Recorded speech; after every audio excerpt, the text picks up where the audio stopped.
Hello नमस्कार दोस्तों, आप सभी को स्वागत है आपके अपने यूट्यूब चैनल इन क्लासेज में। दोस्तों मैं नीतीश कुमार। दोस्तों हम सब अभी तक पढ़ रहे हैं क्लास 10th का केमिस्ट्री। ठीक है, हम सब अभी तक अध्याय 5 तक देखें। दोस्तों 5 में हमने से क्या पढ़ा है, सूचक और रंजक के बारे में लाइव देने का आपको प्रयास दोस्तों किए थे। उम्मीद है कि लाइव आपको अच्छा तरीका से होते दोस्तों आया होगा। ठीक है, और यदि लाइव नहीं भी आया साफ तरीका से दोस्तों, तो अब उसको वीडियो को आपको दे सकते हैं रिकॉर्डिंग। ठीक है, अब इसके आगे सूचक और रंजक के बाद दोस्तों पढ़ना है कि अम्ल तथा भस्म के साथ धातु की अभिक्रिया। ठीक है, कि जब हम अम्ल और भस्म के साथ कोई भी धातु की अभिक्रिया कराएंगे ना, तो कौन कौन से उत्पाद का निर्माण होता है और वो किस प्रकार से दोस्तों बनता है। ठीक है, तो हमारा जो नेक्स्ट टॉपिक होगा ना, वो टॉपिक क्या होगा, वो टॉपिक होगा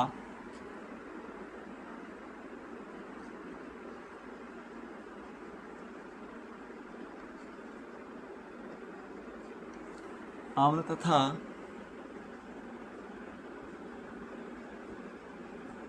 भस्म के साथ अम्ल तथा भस्म के साथ धातु की अभिक्रिया। ठीक है, कि जब हम कोई अम्ल और भस्म के साथ धातु की दोस्तों से अभिक्रिया कराएंगे तो उससे क्या निर्माण होगा। ठीक है, तो याद रखोगे इसमें दोस्तों पढ़ना है 2 कंडीशन। ठीक है, हम सबसे पहले क्या लेते हैं कि हम सबसे पहले अम्ल को लेंगे और अम्ल को क्या करेंगे, हम धातु के साथ अभिक्रिया कराएंगे। ठीक है, अम्ल के साथ धातु की अभिक्रिया।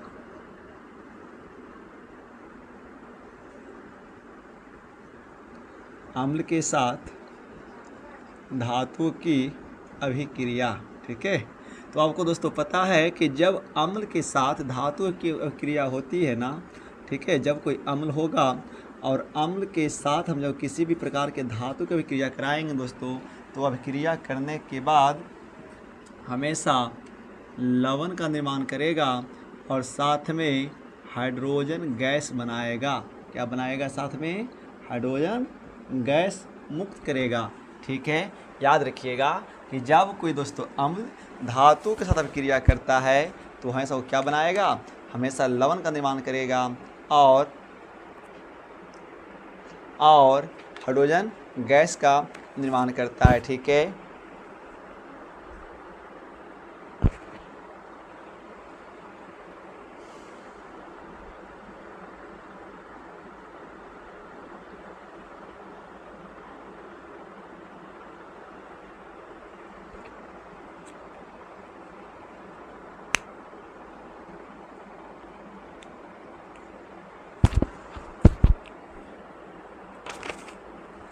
तो कोई भी अम्ल हो या कोई भी भस्म हो, यदि उसके साथ धातु की अभिक्रिया करता है ना, तो हमेशा लवण और हाइड्रोजन गैस का निर्माण करता है। ठीक है, हमने जैसे मान के चला दोस्तों लिया अम्ल HCl क्या है, कौन अम्ल है, हाइड्रोक्लोरिक अम्ल है। ठीक है, और हम इसको लिए और हम हाइड्रोक्लोरिक अम्ल को क्या किया हम दोस्तों, सोडियम के साथ अभिक्रिया कराया, तो अभिक्रिया करने के बाद क्या बनाएगा, NaCl और प्लस में हाइड्रोजन गैस मुक्त करेगा। ठीक है, इस प्रकार से आप याद रखेंगे कि कोई भी इस बार से कोई भस्म के साथ भी ना यदि कोई धातु अभिक्रिया करेगा तो हमेशा वो लवण और जल का ही क्या करेगा, वो हमेशा दोस्तों निर्माण कर सकता है। ठीक है,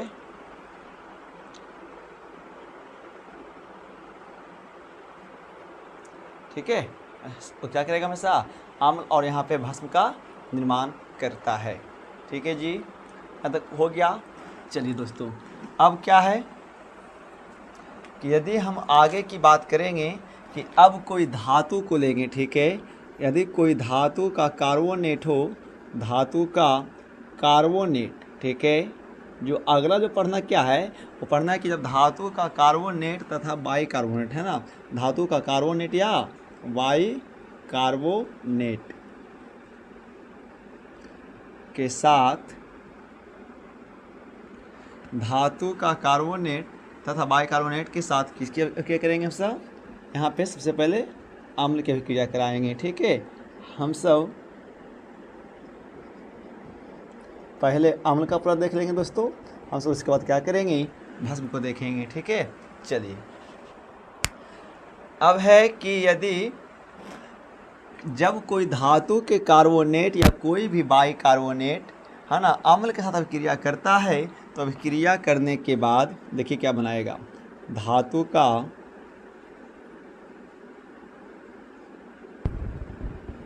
कार्बोनेट या बाइकार्बोनेट, ठीक है, जब किसी भी अम्ल के साथ ना अभिक्रिया करेगा तो अभिक्रिया करके बनाएगा क्या, अभिक्रिया करके जो दोस्तों बनाता है वो लवण बनाएगा, साथ में जल बनाएगा और साथ में लवण जल के बाद दोस्तों हमेशा कार्बन डाइऑक्साइड यानी CO2 गैस का उत्पन्न करता है। याद रखेंगे, धातु का कार्बोनेट या कोई बाइकार्बोनेट होगा तो हमेशा इस प्रकार के उत्पाद का निर्माण होगा, ठीक है। जैसे हमने एग्जाम्पल के लिए ले लिया सोडियम कार्बोनेट, ठीक है, सोडियम कार्बोनेट से तो क्या होता है Na2CO3। अब हम सोडियम कार्बोनेट को कोई अम्ल के साथ, कोई भी अम्ल जैसे सल्फ्यूरिक एसिड को ले लें, ठीक है, किसको ले लें सब, सल्फ्यूरिक यहाँ पर दोस्तों एसिड को ले लेते हैं। तो जब याद रखोगे कि धातु का कोई कार्बोनेट होगा और कोई बाइकार्बोनेट दोस्तों होगा तो हमेशा अभिक्रिया करके बनाएगा क्या, बनाएगा लवण, ठीक है। तो क्या बनाएगा, लवण बनाएगा, सोडियम सल्फ्यूरिक, है ना, सोडियम सल्फ्यूरिक जो एक प्रकार का क्या है यहाँ पे अम्ल लवण का है, ठीक है। और इसके बाद जल बनाएगा, H2O का निर्माण करेगा और साथ में CO2 गैस का निर्माण करेगा, ठीक है। इस प्रकार से हम यहाँ पे दोस्तों याद रखोगे कि जब धातु का कार्बोनेट या कोई बाइकार्बोनेट जब अम्ल के साथ अभिक्रिया करेगा तो लवण का निर्माण करेगा, साथ में जल और कार्बन डाइऑक्साइड का निर्माण दोस्तों करेगा, ठीक है। इस प्रकार से धातु का कार्बोनेट हो गया और ये धातु का बाइकार्बोनेट हो गया, ठीक है। अब हम क्या करेंगे यहाँ पे, जब कोई अम्ल को, यदि अम्ल को और भस्म के साथ आपस में दोस्तों अभिक्रिया करा दें तो क्या होगा, ठीक है। अब इसका सीन सोच लीजिए, आगे की ओर बढ़ते हैं, ठीक है। चलिए जी आगे की ओर बढ़ें। अब क्या करेंगे ना, हम सब यहाँ पे अम्ल को लेंगे किसके साथ, अम्ल को लेंगे हम सब धातु के साथ और देखेंगे कि अभिक्रिया के बाद वो क्या निर्माण करता है। अच्छा लग रहा होगा तो अब जरूर लाइक शेयर करेंगे। ये क्लास 10th का अब सब टारगेट बैच दोस्तों पढ़ा रहे हैं यहाँ पे, ठीक है। और हम सवाल भी लेकर आएंगे जल्द ही, है ना, आपको ऑब्जेक्टिव सॉल्व ग्रुप पे लेकर आएंगे हम सब दोस्तों, लाइव भी आएंगे। थोड़ा सा भी क्या हो रहा है ना, थोड़ा सा लाइव का कैमरा सेटिंग ठीक से नहीं हो पा रहा है, ठीक है। कल लाइव आए थे 2 बजे, लेकिन थोड़ा सा कुछ दिक्कत हो रही है, वो दिक्कत थोड़ा सा देख लेते हैं, क्या कैमरा में सेटिंग करना है, क्या थोड़ा सा बैकग्राउंड भी क्या क्लियर आ रहा है कि नहीं आ रहा है दोस्तों। ये देखने के बाद ना हम सब क्या करेंगे, यहाँ पे आपको लाइव आएंगे, ठीक है। चलिए 1-2 दिन थोड़ा सा देख प्रयास करते हैं, लाइव आकर के देखेंगे 1-2 बार किस प्रकार से वीडियो का क्वालिटी होता है, किस प्रकार से साउंड का क्वालिटी आता है दोस्तों, उस प्रकार से तभी आकर हम लाइव आएंगे, ठीक है जी। चलिए, और एक बात और है कि थोड़ा सा आप एक चैनल बनाएं दोस्तों कॉमेडी, अब देखे होंगे थोड़ा सा मनोरंजन टाइप का हो जाता है कभी कभी, ठीक है, क्योंकि इंसान को कहा जाता है ना कि मनोरंजन बहुत ज़रूरी है जीवन में। तो एक चैनल का नाम है क्या, NR मस्ती 2.0, उस पर दोस्तों प्रयास देने का जो कर रहे हैं ना, आपको थोड़ा सा कॉमेडी टाइप का देने का प्रयास कर रहे हैं और इस प्रकार से आप सब्सक्राइबर को कर सकते हैं, ठीक है। अच्छा लगे तो ये नहीं कहते हैं कि अब जबरन भी करना करिएगा या ना करिएगा, बट अच्छा लगे ना दोस्तों, यदि ऐसा लगता होगा ना कि हम थोड़ा सा कॉमेडी कर पा रहे हैं तो आप सब इसको एक बार ज़रूर प्यार दीजिए और सब्सक्राइब कर सकते हैं, ठीक है। चलिए दोस्तों, अब हम आगे की क्या पढ़ेंगे, अब हम सब आगे पढ़ेंगे वो यहाँ पे कि जब कोई अम्ल के साथ या अम्ल और भस्म की अभिक्रिया, है ना, अम्ल के साथ भस्म की अभिक्रिया, ठीक है, कि जब हम कोई अम्ल और भस्म को आपस में अभिक्रिया कराएंगे तो क्या बनेगा। तो बहुत यार इजी बात है, ठीक है, कि जब कोई अम्ल और भस्म आपस में अभिक्रिया करता है ना तो अभिक्रिया करके पता क्या बनाता है, लवण और जल का निर्माण करता है। क्या करता है दोस्तों, लवण और जल का निर्माण करता है। बता सकते हैं कि इस प्रकार की अभिक्रिया को सब कौन सी अभिक्रिया कहते हैं। इस प्रकार की अभिक्रिया को हम पाठ 1 में पढ़ा चुके हैं आपको, ठीक है, कि इस प्रकार की अभिक्रिया को दोस्तों कौन सी अभिक्रिया कहते हैं, कि जब कोई अम्ल और कोई भस्म आपस में अभिक्रिया करता है और अभिक्रिया करने के बाद क्या करता है, लवण और जल का निर्माण करता है, तो हम उसे कौन सी अभिक्रिया कहते हैं, आपको पता होना चाहिए। अरे पता तो होगा ना आप सबको, और आपको भी पता होगा, ऑप्शन दें कि जब कोई अम्ल यदि भस्म के साथ अभिक्रिया करता है तो क्या बनाएगा? बनाता तो है लवण और जल, तो इस अभिक्रिया को क्या कहेंगे? ऑप्शन विस्थापन अभिक्रिया, 2 में संयोजन अभिक्रिया, 3 में उदासीनीकरण अभिक्रिया, या 4 में आपका वियोजन अभिक्रिया। ठीक है, बताइए कौन अभिक्रिया कहलाएगा कि जब कोई अम्ल और कोई भस्म अभिक्रिया आपस में करके लवण और दोस्तों जल का निर्माण करेंगे तो हम सब इसे कौन सा अभिक्रिया कहते हैं? तो याद है, हम इस प्रकार की अभिक्रिया को क्या कहते हैं? उदासीनीकरण अभिक्रिया कहते हैं। ठीक है, कि जब कोई अम्ल और कोई भस्म आपस में क्रिया करने के बाद दोस्तों लवण और जल का निर्माण करता है ना, तो हम इसे क्या कहते हैं? उदासीनीकरण अभिक्रिया कहते हैं। ठीक है, यदि मान के चलिए एग्जाम्पल के ले लें हम सब, तो HCl क्या है आपका? एक अम्ल है। कौन सा अम्ल है? हाइड्रोक्लोरिक अम्ल। जब हम HCl को, ठीक है, NOH सोडियम हाइड्रोक्साइड के साथ अभिक्रिया कराएंगे ना, तो क्या बनाएगा? बनाएगा NaCl। ठीक है दोस्तों, NaCl बनाएगा, और NaCl के बाद क्या बनाएगा? H2O का निर्माण करता है। तो ये आपका क्या है? यहाँ पे उदासीनीकरण अभिक्रिया के तहत आएंगे। ठीक है, अब लेंगे क्या? अब जो हम सबको जो अगला अभिक्रिया पढ़ना है दोस्तों, अम्ल भस्म के साथ जल की अभिक्रिया। ठीक है, कि जब यदि कोई अम्ल हो या कोई भस्म हो और वो जल के साथ अभिक्रिया करता है तो वो क्या बनाता है? ठीक है, तो हम सबका जो नेक्स्ट अभिक्रिया पढ़ना होगा वो क्या पढ़ना है? अम्ल या भस्म, ठीक है, के साथ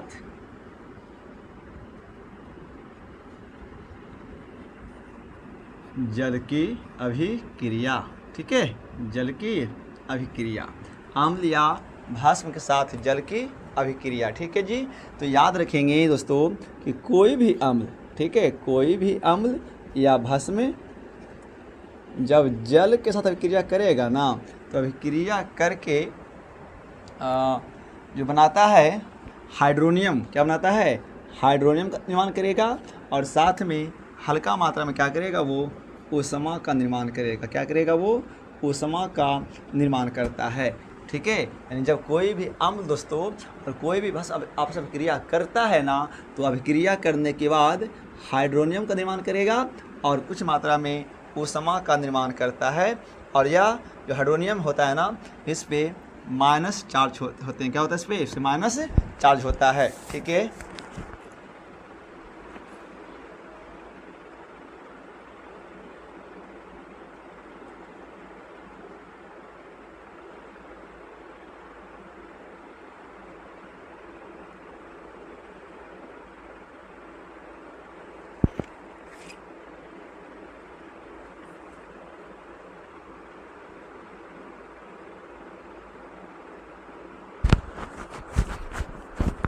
ठीक है, चलिए, तो यहाँ पे ये हो गया आपका।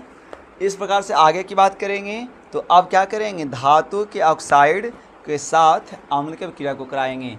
जो सबको जो नेक्स्ट अभिक्रिया दोस्तों पढ़ना पड़ेगा, क्या पढ़ना पड़ेगा? धातु के ऑक्साइड। ठीक है, धातु के ऑक्साइड के साथ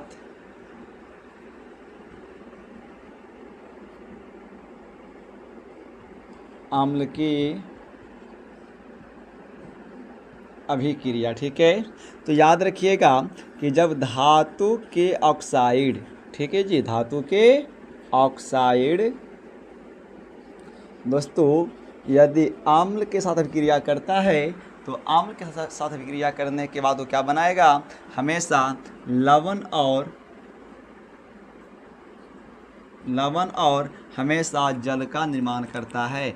जब कोई भी धातु का ऑक्साइड यदि अम्ल के साथ अभिक्रिया दोस्तों करेगा ना, तो हमेशा क्या बनाएगा? लवण और जल का निर्माण करता है। ठीक है, यदि हम यहाँ पे एग्जाम्पल की बात करें तो कॉपर ऑक्साइड क्या है? कॉपर क्या धातु है, और उसके साथ क्या आ गया? ऑक्सीजन तो हो जाएगा ऑक्साइड एंड कॉपर के ऑक्साइड। जब हम कॉपर के ऑक्साइड को ना, यदि दोस्तों सल्फ्यूरिक एसिड H2SO4, ठीक है, यदि हम कॉपर के ऑक्साइड को सल्फ्यूरिक एसिड के साथ अभिक्रिया कराएंगे ना, तो पता क्या बनाएगा? बनाता है कॉपर सल्फेट। क्या बनाता है? कॉपर सल्फेट, जो एक प्रकार का लवण है और यहाँ पे H2O का निर्माण करता है। तो क्या करेगा? H2O का निर्माण करता है। ठीक है, तो सवाल भी आता है दोस्तों कि जब कॉपर सल्फेट के कॉपर ऑक्साइड को जब अम्ल में या सल्फ्यूरिक अम्ल में डाला जाता है तो कॉपर सल्फेट का रंग क्यों बदल जाता है? ठीक है, इस टाइप से तो कुछ सवाल भी आते होंगे यहाँ से। ठीक है, तो आप याद रखेंगे। और एक बात और याद रखेंगे दोस्तों, जितने भी धातु के ऑक्साइड हैं ना, जितने भी धातु के ऑक्साइड हैं वह मूलतः क्या होते हैं? भास्मिक नेचर के होते हैं। ठीक है, जितने भी धातु के ऑक्साइड हैं वो सब का सब दोस्तों क्या होता है? भास्मिक नेचर का होता है। फिर सवाल आएगा क्या कि धातु के ऑक्साइड ना भास्मिक नेचर के क्यों होते हैं? ठीक है, धातु के ऑक्साइड भास्मिक नेचर के क्यों होते हैं? तो याद क्या रखिएगा, धातु के ऑक्साइड भास्मिक इसलिए होते हैं दोस्तों, है ना, कि वह जल के साथ अभिक्रिया करके क्या करता है? भस्म का निर्माण करता है। जितने भी धातु के ऑक्साइड हैं यदि हम उसे जल के साथ अभिक्रिया कराएंगे ना तो पता है वो हमेशा भस्म का निर्माण करेगा। और ठीक है, इसीलिए धातु के जो दोस्तों धातु के ऑक्साइड होते हैं ना हमेशा आपका ये भास्मिक होता है, जबकि जितने भी अधातु के ऑक्साइड हैं ना वो सब के सब क्या होता है? अम्लीय होता है। ठीक है, जितने भी अधातु के ऑक्साइड है ना वो क्या होता है जी? अम्लीय होता है। ठीक है दोस्तों, चलिए ये हो गया। यहाँ पे हमने क्या किया कि सभी प्रकार के धातु का ऑक्साइड हो या कोई धातु हो या अम्ल या कोई भस्म हो, जब हमने अभिक्रिया को कराया, अभिक्रिया कराने के बाद हमने देखा कि कौन कौन सी प्रतिक्रियाएँ या कौन कौन से उत्पाद का निर्माण होता है ना, उसके बारे में दोस्तों इसका आगे का जो टॉपिक पढ़ना है वो पढ़ना है pH स्केल के बारे में। ठीक है, pH स्केल क्या होता है और कौन से पदार्थों का pH मान कितना होता है और हमारे दैनिक जीवन में pH मान का क्या महत्व है ना। इसके बाद दोस्तों बस एक टॉपिक रह जाएगा लवण। ठीक है, क्योंकि इसका नाम है क्या है? इसका नाम है अम्ल, भस्म और लवण। जो भी हम तमाम अभी बातें दोस्तों पढ़ रहे हैं ना वो पढ़ रहे हैं अम्ल और भस्म के बारे में। ठीक है, तो अम्ल और भस्म का एक टॉपिक और रह चुका है pH स्केल, यदि वो पढ़ लेते हैं तो फिर लवण स्टार्ट होगा।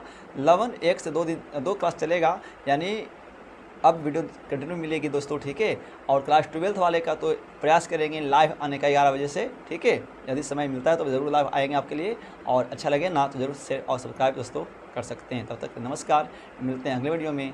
Thanks for watching. जुड़े रहिए एन क्लासेस के साथ। जय हिंद, वंदे मातरम।